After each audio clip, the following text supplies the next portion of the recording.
Gabi po sa lahat. Nasa buwan na po tayo ng Agosto ngayon, di ba?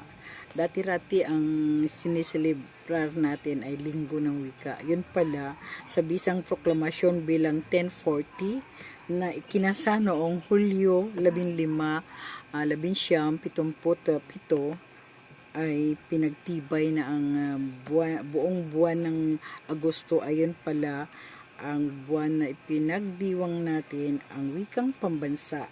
So sa halip na isang linggo, ngayon ay ginawa na palang buong buwan ng Agosto. So binansagan yon na buwan ng wika, mga kababayan. Yes, Agosto 5, 2024 nagsimula po ang selebrasyon. So yan po ang ginawa nila. Nagsimula po ang selebrasyon ng buwan ng wika ay Agosto 5 po, 2024.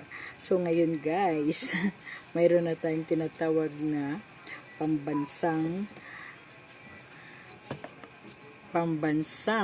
or wikang pambansa.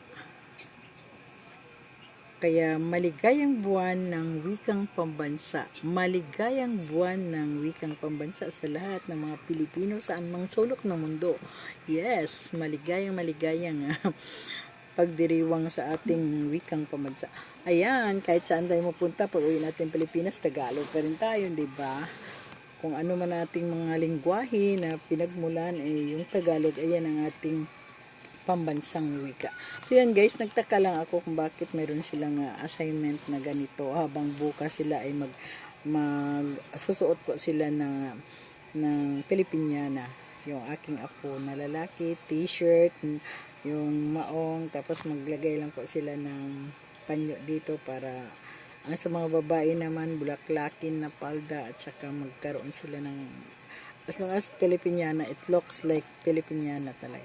So yan guys, nagtaka akong bakit ganito ang kanyang flag na pinaggawa ng teacher. I don't know the reason behind it, but we're just celebrating the buwan ng wika ng pambansa. Yes, salamat sa mga lahat na nanonood sa aking long form video na about sa wikang pambansa natin. So guys, thank you very much for watching. Watch for more. Love you all.